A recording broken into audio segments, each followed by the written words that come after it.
The members that make up the three regulatory bodies that gave the okay for this project to move forward put years of work into this effort.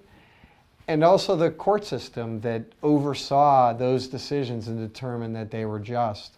To undercut all the hard work in these regulatory agencies is damaging to Maine's democracy.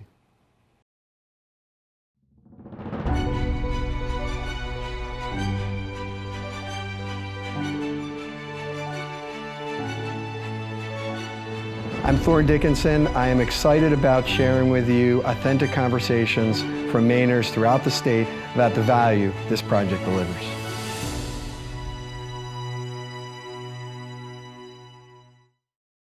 Orlando Delogu has been a professor at Maine Law for over 50 years. He also served on the Maine Board of Environmental Protection. So he made it very simple for me by laying out the referendum next to the Constitution, and it was very clear that the referendum is not allowed by the Constitution. The opposition to the regulatory proceedings lost in court, and now they're seeking to come in through a back door of an initiative that does not comply with the Constitution of the state of Maine in which they live.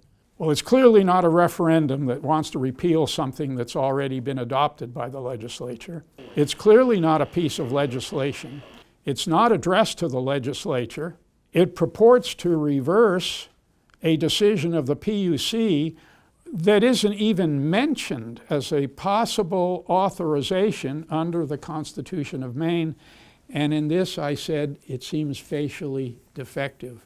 Tony Buxton is the chair of the energy practice at Pretty Flaherty. So the opportunity to sit down with Tony, somebody who has generally been in opposition to CMP in his career, was really fascinating. Thank you, Tony, for doing this. You know, I can't remember, do you remember when we first kind of really got to know each other, I guess? It's because we've been aware of each other since I moved to Maine. But yeah, I mean, my clients tend to be adverse to CMP, and you tended to be CMPs, so that's how we got to know one another. I think so.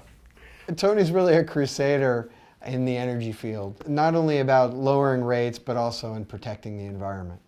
This decision to build this line is the result of more than 5 years of analysis in Massachusetts and Maine by expert regulators carrying out the statutes enacted by their representatives and providing permits for this project. And it connects us to the largest source of renewable energy on this continent, Hydro-Quebec. It's hard to see a negative here.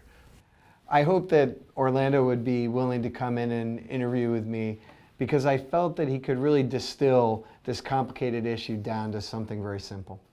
It does one thing and one thing only for one firm and one firm only. And that is, it tells the regulatory agency that approved it to reverse. You have to ask yourself, on what other than the unhappiness of a certain number of people? Whether that number would have been a majority, to me, is beside the point. It does not comply with the constitutional language that allows initiative in the first place. If this is lawful, it will be used by other wealthy corporations, any wealthy corporation, any wealthy individual, to impose its will on the citizens of Maine. Yes, the citizens of Maine will have a chance to vote, but as I said once before, we can change the sign at Kittery from welcome home to Maine, where permits don't matter and a referendum is every Tuesday, because that's what we'll be doing, is running the state by referendum. That's just nuts.